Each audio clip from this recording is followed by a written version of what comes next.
Hare Ram, Ram Ram, Hare Hare, Hare Krishna, Krishna Krishna, Hare Hare, Hare Ram, Ram Ram, Hare Hare, Hare Krishna, Krishna Krishna, Hare Hare, Hare Ram, Ram Hare Hare, Hare Krishna, Krishna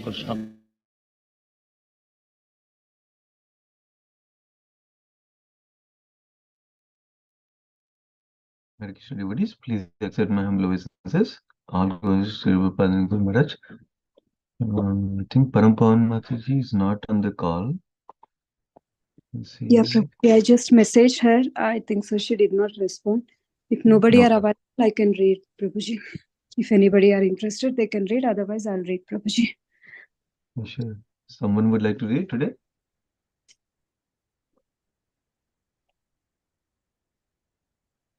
Yeah. You are Okay, I comfortable can reading read. or you want me to read? Yeah, I can read, Prabhuji. Sure. Thank you, Prabhuji. Hare Krishna to all dear devotees. Please accept my humble obeisances. All wish to Srila Prabhupada and Gurudev. Om Namo Bhagavate Vasudevaya. Om Namo Bhagavate Vasudevaya. Om Namo Bhagavate Vasudevaya. Narayanam Namaskrutyam Naram Chaiva Narottamam. Devim Saraswatim Vyasam Tato Jayam Udirayet. Nashtaprayeshu Abhatreshu Nityam Bhagavata Sevaya. Bhagavate Uttama Shloke Bhaktir Pavati Naistike. Today we are reading from Srimad Bhagavatam, Canto 3, Chapter 18, the battle between Lord Boar and the demon Hiranyaksha. Text 1. Maitreya continued. The proud and falsely glorious Daitya paid little heed to the words of Varuna. Oh dear Vidura, he learned from the Narada the whereabouts of the Supreme Personality of Godhead and hurriedly betook himself to the depth of the ocean. Text 2. He saw there the all-powerful personalities of Godhead in his boar incarnation, bearing the earth upward on the ends of his tusk, and robbing him of his splendor with his reddish eyes. The demon laughed. Oh, an amphibious beast. Text 3. The demon addressed the Lord. O best of the demigods, dressed in the form of a boar, just hear me. The earth is entrusted to us, the inhabitants of the lower region, and you cannot take it from my presence and not be hurt by me. Text 4. You rascal, you have been nourished by our enemies to kill us, and you have killed some demons by remaining invisible. O fool, your power is only mystic. So today I shall enliven my crimson by killing you. Text 5. The demon continued. When you fall dead with your skull smashed by the mace hazels by my arm, the demigods and sages who offered you oblations and sacrifice in devotional service will also automatically cease to exist like trees without roots. Text 6.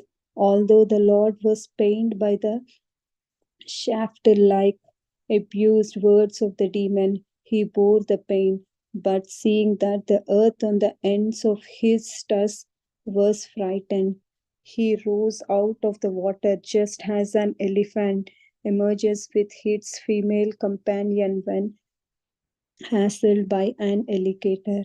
Text 7. The demon who had golden hair on his head and fearful tusks gave chase to the Lord while he was rising from the water, even as an alligator would chase an elephant, roaring like thunder. He said, Are you not ashamed of running away before a challenging advisory? There is nothing reproachable for the shameless creatures. Text 8. The Lord placed the earth within his sight on the surface of the water and transferred to her his own energy in the form of the ability to float on the water, while the enemy stood looking on the Brahma, the creator of the universe, extol the Lord, and the other demigods rain flowers on him. Text 9. The demon who had a wealth of ornaments, bangles, and beautiful golden armor on his body chased the Lord from behind with a great mace. The Lord tolerated his pensing veiled words, but in order to reply to him, he expressed his terrible anger. Text 10. The personality of Godhead said, "Indeed, we are the creatures of the jungle, and we are searching after hunting dogs like you. One who is freed from the entanglement of death has no fear from the loose talk in which you are including induling, for you are bound up by the laws of death." Text 11. Certainly, we have stolen the charge of the inhabitants of Rasatala and have lost all shame. Although beaten by your powerful mace, I shall stay here in the water for some time because, having created enmity with a powerful enemy, I now have no place to go. Text 12. You are supposed to be a commander of many foot soldiers, and now you may take prompt step to overthrow us, giving up all your foolish talks and wipes out the cares of your kith and kin by slaying us. Oh, maybe one may be proud at he does not deserve a seat in an assembly if he fails to fulfill his promised words. Text 13. Sri Maitreya said, the demon being thus challenged by the personality of Godhead became angry and agitated, and he trembled in anger like a challenged cobra. Text 14. Hissing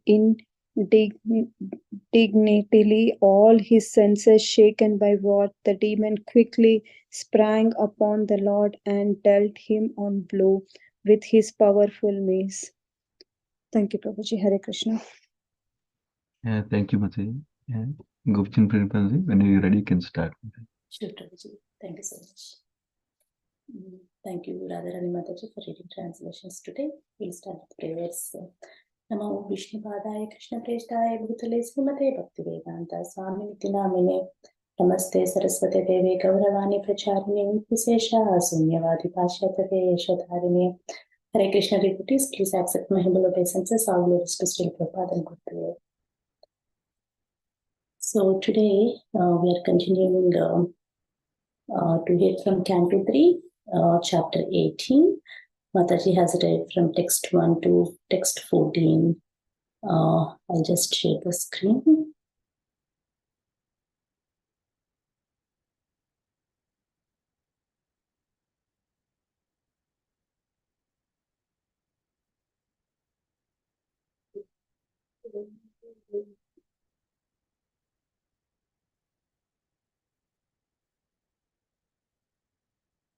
I think I'm sharing wrong screen. Yeah, Mataji. Do you want me to share, Mataji, or are you good, comfortable? Yes, Prabhuji, actually. Let me try again. If Okay, not, sure. Yeah, got it.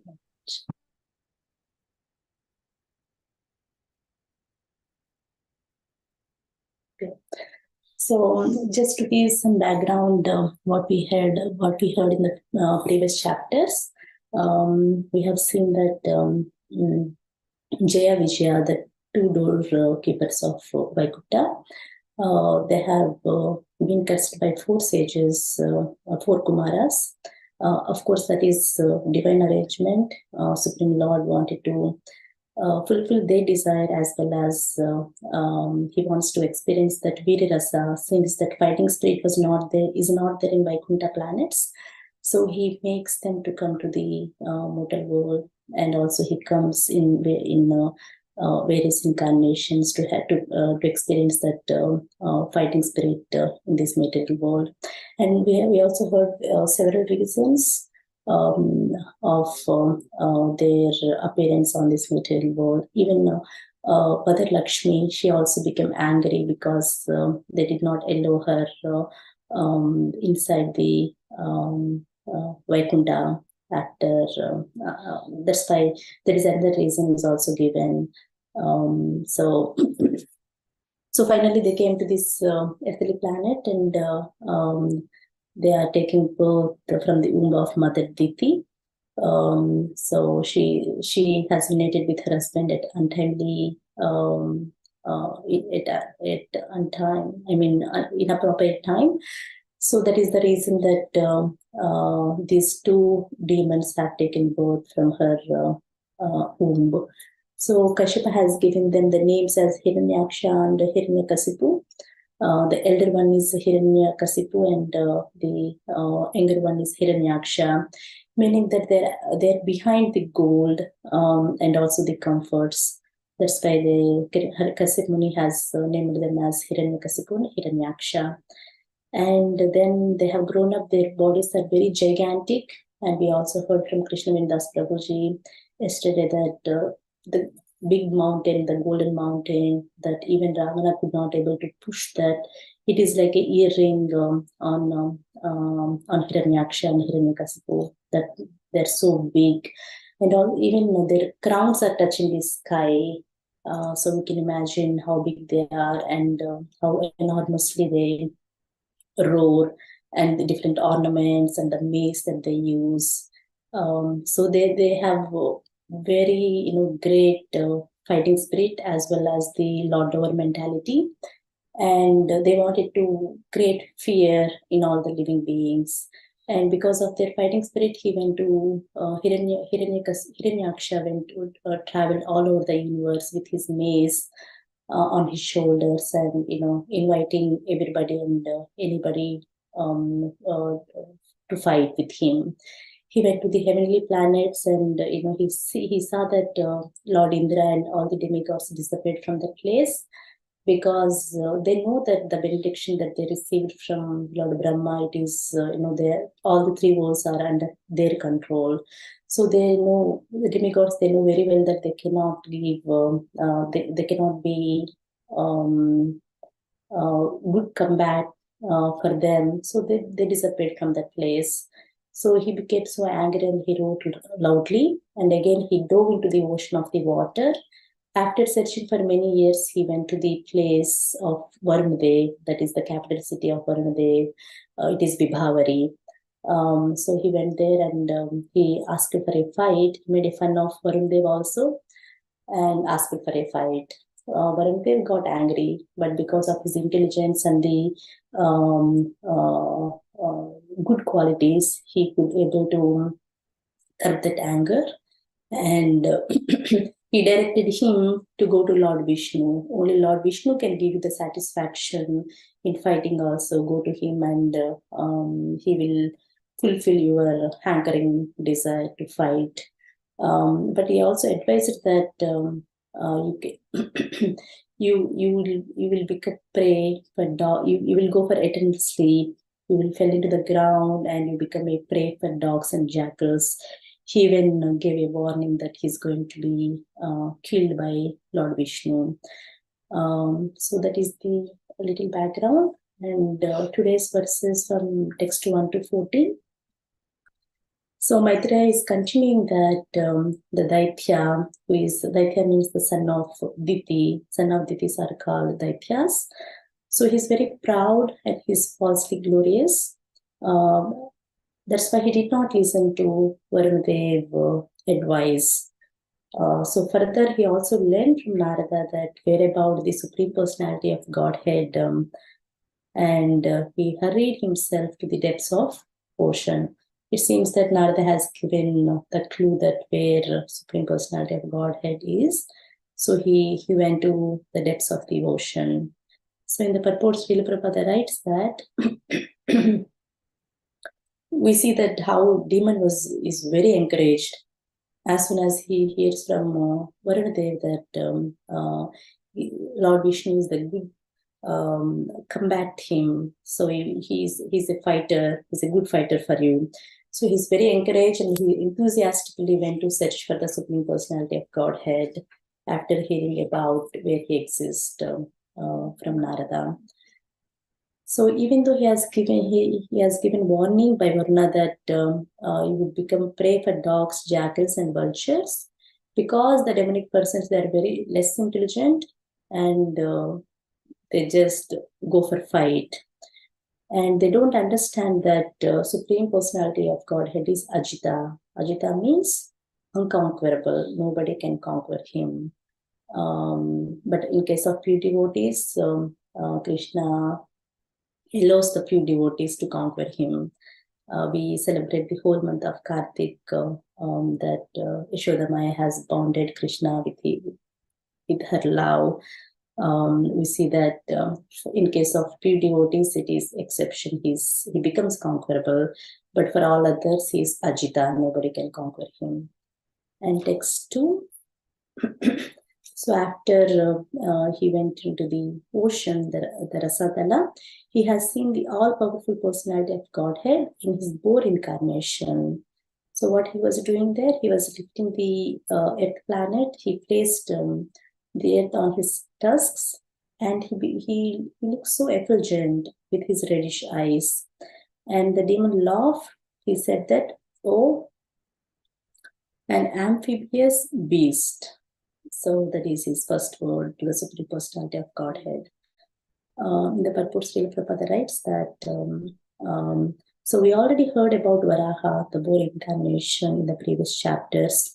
So when this demon Hiranyaksha went into the depths of the ocean, he has seen that Lord Varaha was lifting the submerged earth that is sink in the Garbha ocean. So he challenged him and he called for a fight. So this is the extension to what we heard in the previous chapters. Also in chapter 13, Maitreya explained to Vidura in a summary form that while Lord Varaha was lifting the earth from the Garbhodaka ocean, then this demon came and asked for a fight. Then in the 14th chapter of Canto 3, Vidura is very inquisitive about who is this demon, why he came, why he wants to fight with Supreme Lord. Then he further Maitreya further explains about all the pastimes, the section that we're also hearing because of the question from Vidura. So here he's calling Supreme Lord as beast. Srila Prabhupada writes that the demons cannot understand the incarnations of the Lord. They think that all the incarnations, that is Matsya, Kurma, Varaha, Narsimha, they think that these are just big beasts only. They will not realize that Supreme Lord is taking that form. He's always eternal. He's always transcendental, and he's always supreme, whatever the form that he takes. They will not understand that. And but whereas in pure devotees, they will understand the form of the Lord, whatever the form that he takes, they will understand, they will have that realization that he is none other than Supreme Personality of Godhead. Why?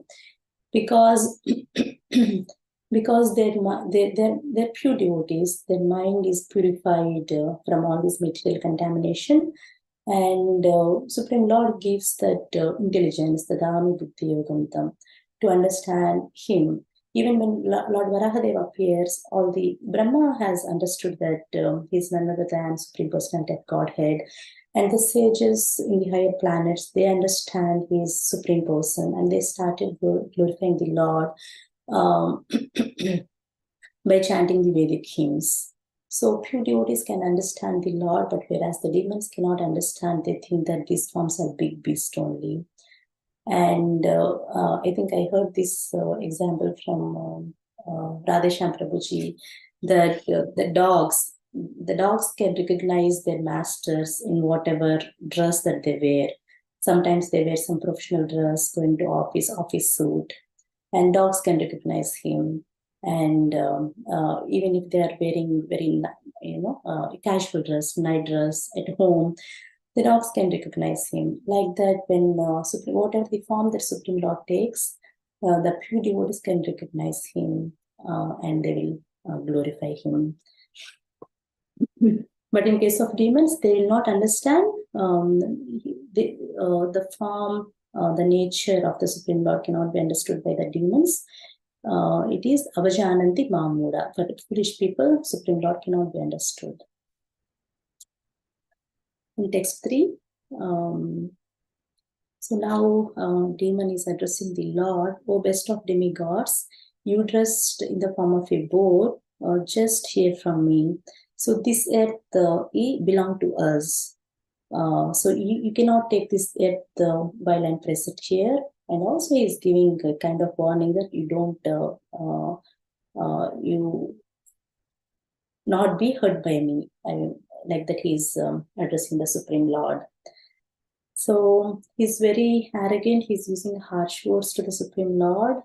And he's saying that this earth belongs to me and you cannot take it while I'm present here.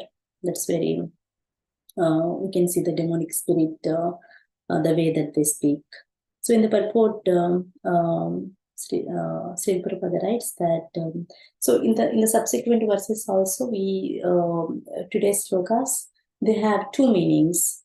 This is literally blaspheming the Supreme Lord by this demon, but our acharyas derive another meaning from the same slokas. And here Sridhar Swami is saying that because we hear this in several pastimes also. Even though demons are blaspheming the Lord, it has another meaning also, because Goddess Saraswati, she makes the demons to talk in such a way that it has another meaning also. That another meaning is a glorification to the Supreme Lord that is revealed to the pure devotees, and they will give the second meaning. That is a glorification to the Supreme Lord. Acharyas just don't write whatever they want to write. It is a blessing of Goddess Saraswati that the second meaning is revealed to them, and it becomes a glorification to the Supreme Lord. That is, she is doing service to Supreme Lord. And few devotees, since they have that realization, it is they can give the second meaning in a way that Saraswati makes, the description of the Supreme Lord as a glorification. So even they are externally blaspheming the Supreme Lord. So here they do by Sandhi Vichedana. Sandhi Vichedana means they know how exactly way to break that blaspheming becomes the glorification to the Supreme Lord. So here in the purport, Sridhar Swami writes that, commenting on this verse, that Supreme Lord is referred as Vana Gochara. One meaning is that one who is a resident of the forest.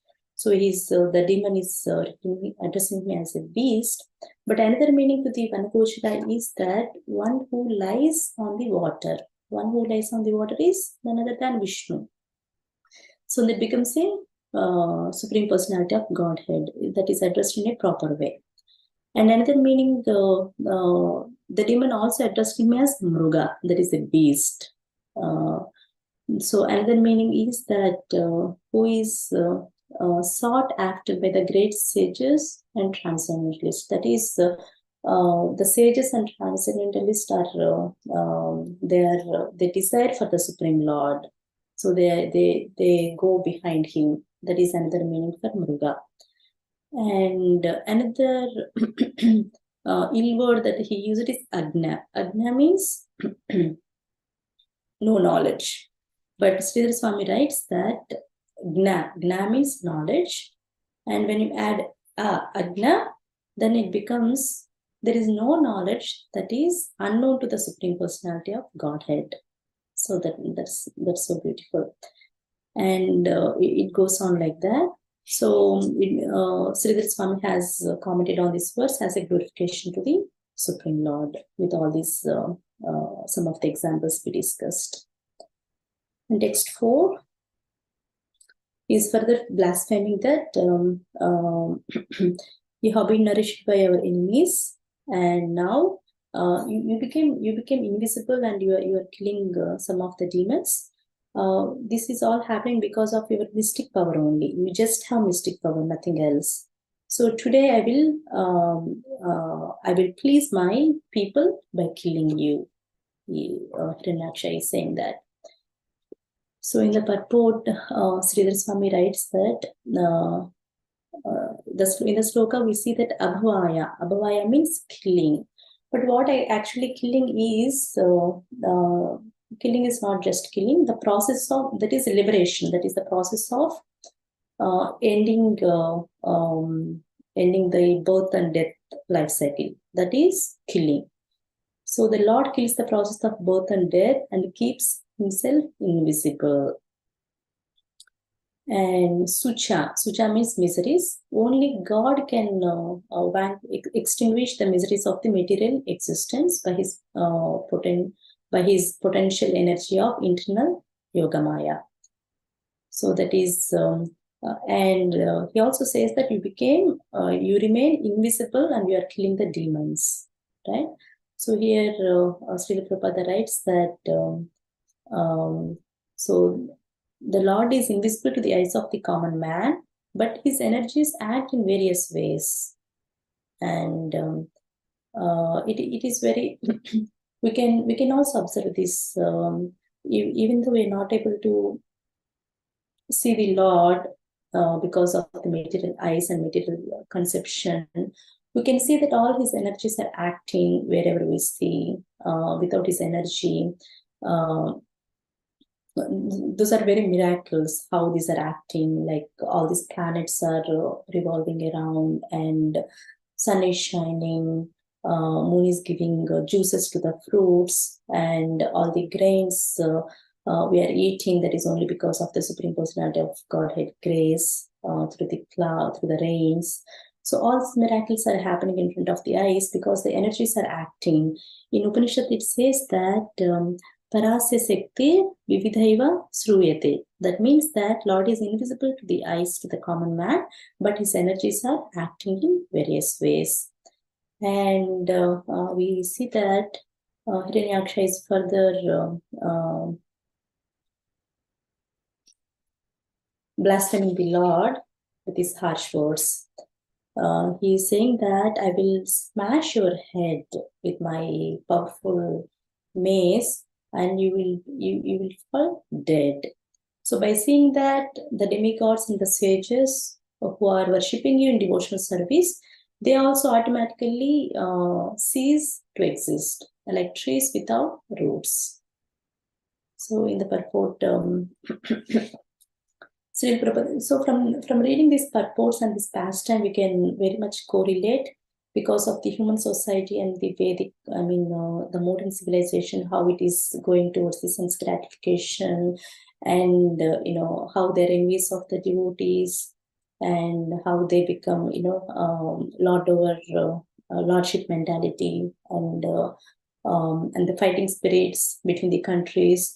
We can very much correlate because from this pastime, as well as Srila Prabhupada has emphasized all these points, how these atheistic and demonic forces are acting in this material world, and create so many miseries for all the living beings. So in the purport, Srila Prabhupada writes that demons very much disturbed when devotees worship the Lord. So devotees worship the Lord from as per Vedic scriptures. That is 9 kinds of devotional service. That is Shravanam, Kirtanam, Vishnu Smaranam, Padasevanam, Archanam, Vandanam, Dasim, Sakhim, Atma Nivedanam. Those are 9 kinds of devotional service. Hearing and chanting the holy names of the Lord. Remember him always. Hare Krishna, Krishna Krishna, Hare Hare, Hare Rama, Rama Rama, Hare Hare. And worship the Lord in the temple, as well as engage in various activities to increase the godly persons in the society.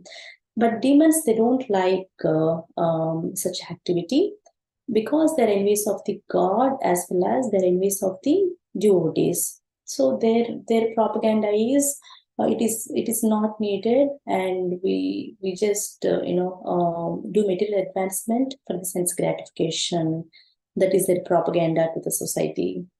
And that's why this Hiranyaksha, when he sees the Lord face to face, he want to make a permanent solution by killing personality of Godhead with his powerful mace.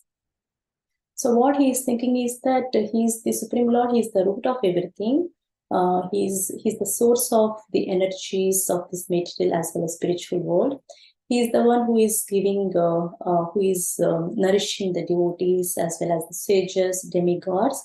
So when I approve this, the source, then automatically all these godly people will be vanquished, and we can create godless society. Thereby, we can win over, lord over. So that is Hiranyaksha's plan. If I approve that source, then it becomes godless society. I can win over. So they don't understand that.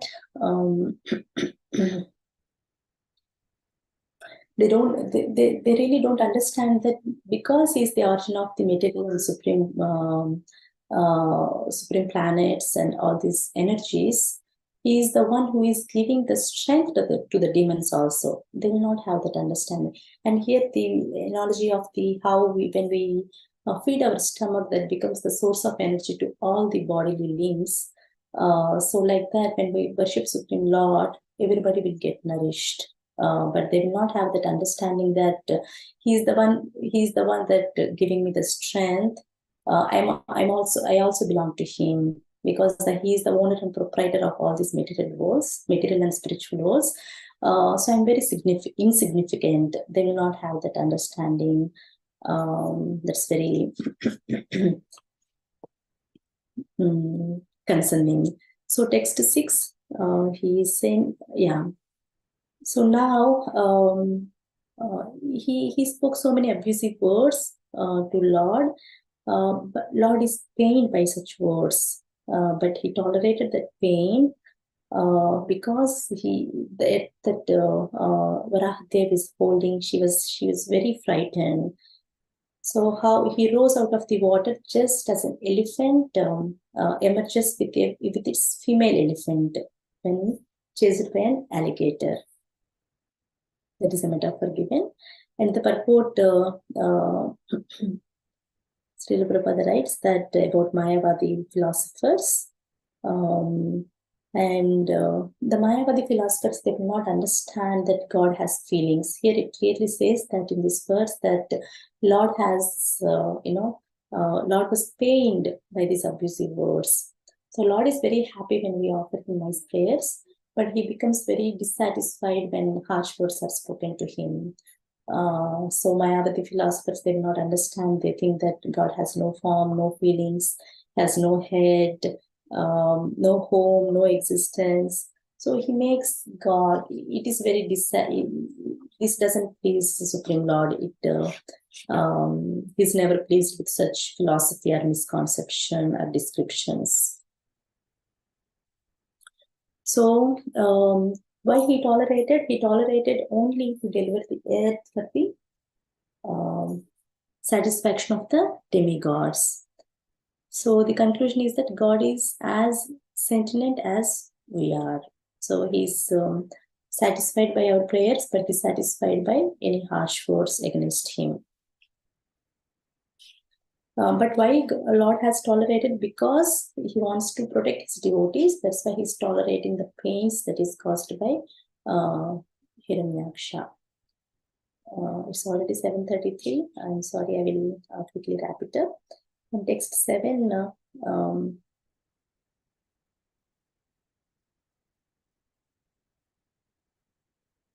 Yeah. So the demon, he has a golden hair and on his head and fearful tusks, and he chased the Lord while Lord was rising from the water. And he roared and he said that, are you not ashamed of running away? Because I challenged you for a fight, but you are running away from me. So you're all shameless creatures. He's further blaspheming the Supreme Lord. So he was, so why, in Srila Prabhupada writes that for dutiful man, there is nothing to fear, because they are, while discharging the duties also, sometimes we may have to be chased by the demonic people.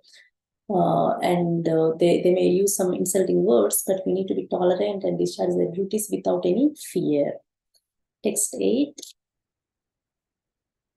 So then Lord carefully placed the earth on the surface of the water within his sight, and he has transferred his own energy to the earth in order to give the ability to float on the water. And by seeing that Lord Brahma and other all the demigods, they rained flowers on him. So here we see that clearly that how these planets are revolving, and they will not clash with each other. They are situated in certain orbit, and they accurately rotate and without clashing each other.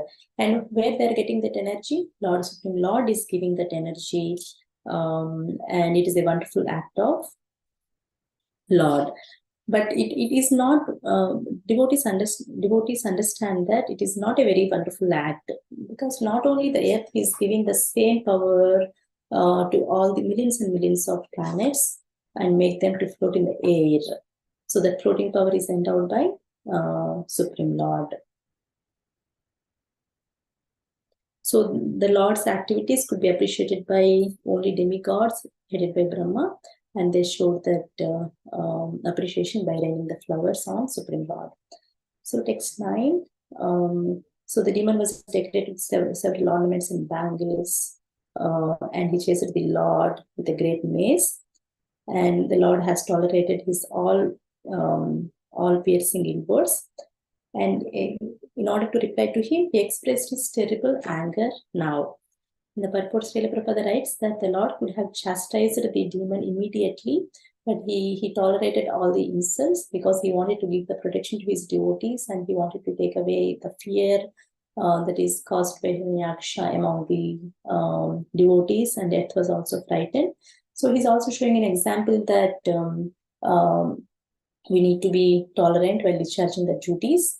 And also he wants to give the assurance to the devotees that he is always there to protect them. And whatever the ill words he is using, it is just like dogs barking, and Lord did not care about it because he is more anxious to protect his devotees. And text 8, now Sri Bhagavan Uvacha. The personality of Godhead said that, again it has Supreme Lord talks also, it has two meanings. Sridhar Swami has given the another meaning also. So here he says that we are creatures of the jungle, we are searching after hunting dogs like you. So here in the purport, Sri Prabhupada writes that so the demons and atheistic persons, they go on insulting the Lord, but they forget that they're subject to the law of death, and they think that by just simply denying the authority as well as these stringent laws of nature, they can become free from death, birth and death. But it is not the way. So in Bhagavad Gita, Krishna says that how you become free from birth and death only when you understand, just by understanding the nature of me, the birth and activities of mine, then you will be free from all the birth and death. That is the Janma Karma Chame Divyam. Yevam yo veti tattvasaha tektva deham punarjanma naiti mameti sorshina. But demons, they have a different understanding, and they just deride the Supreme Lord existence and defy the laws of nature. Text 11.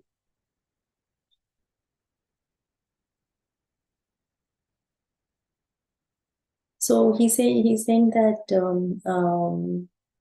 I will stay here in water for some time because of having created enmity with a powerful enemy, I now have no place to go. In purport, Srila Prabhupada writes that God is everywhere. He cannot be driven out of any place. He's all pervading.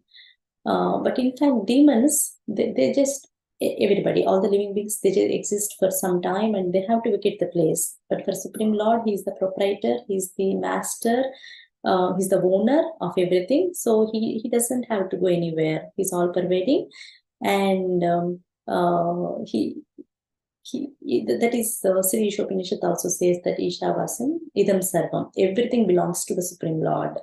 But whoever came to the earth and they are given to the, whoever came to this material creation, they are given some quota, and they should use that without encroaching the others' properties. But for Supreme Lord, everything belongs to him. And text 12. So he's saying that you give up your foolish talk, and you give pleasure to your kinsman. And in the purport, Srila Prabhupada says that even though the demon may be a great soldier or has so much army, but in the presence of the Supreme Personality of Godhead, he's powerless and he's destined to die. He's very insignificant in front of the Supreme Lord. And even Lord Brahma prays that we are like glowworms in the sunlight. In the sun, glowworms give only very insignificant light. So in the presence of Supreme Lord, everybody is insignificant. Text 13. And now Sri Maitreya said that, so the demon became so angry and agitated, and he trembled in anger like a challenged cobra. Cobra is very envious. It is very it is very envious, and also it has so much anger for the snakes, especially the cobras. So it is very fierce before the ordinary person. But in case when enchanter plays that music thing, he is like a plaything. He cannot. He's not. Any fearful to the enchanter, right? Similarly, a demon may be very powerful in his own domain, but before the Lord, he is very insignificant.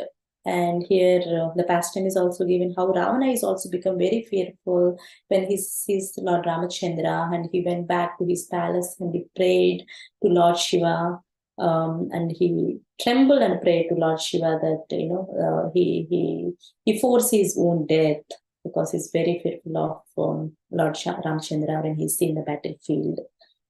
Text 14. And he's hissing, and all his senses shaken by wrath.